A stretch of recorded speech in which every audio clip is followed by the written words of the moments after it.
boci solani nagaan nagaa caalu nagaan waaqayyoo kan abbaa kan ilmaa kan afura qulqulluu sadan waaqayyoo tokko biraa siniif baay'atu.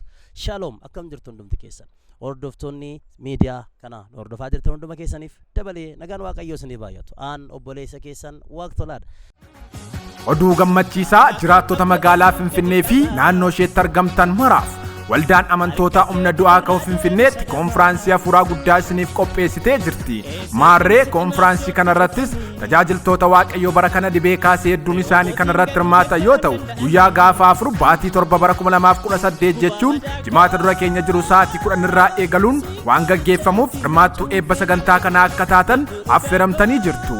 Bakki argama keenyaa Finfinnee Gaaramantii Aanaa Maariyaam Uliitii Haaduu baankii darbitanii gamoo oliif cinaan gasseenuudhaan nu argachuu dandeessu.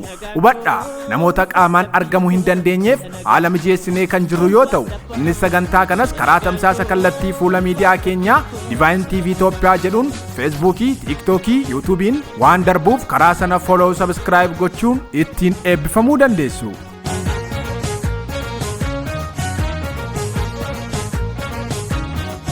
namoota hundumaa bira akka ga'uuf like, share fi repost gochuu hin dagatina. Akkasumas guyyaa jedhame kana gaafa sanbata duraaf sanbata guddaa sagantaan keenya live waan darbuuf karaa Facebookii, TikTokii fi YouTubeii Divine TV Itoophiyaa jedhuun hundumti keessan deemtanii like, share fi subscribe akka gootan jaalala waaqayyootiin asumaan afeerraa isinii goona. Namooti dhiyoo jirtan qaamaan dhuftanii nu wajjin eebba konfiraansii hafuuraa guddaa kana akka hirmattan jechaa, namoonni fageenya irra jirtan immoo biyya keessaas biyya alaas bakkuma jirtan jiraatanii sagantaa kana karaa fuula laayiviidhaan nu hordofuu dandeessuun afeerraa keenya. Teessoon keenya yookiin bakki itti argama keenya naannoo Haannaa Maariyaamii yookiin Tulluu Ejersaa Gulliitii gamoo oliif cinaan gadi seentanii nu argattu, yookaan immoo gaarmentii CDC dudda duubaan nu argachuu dandeessu.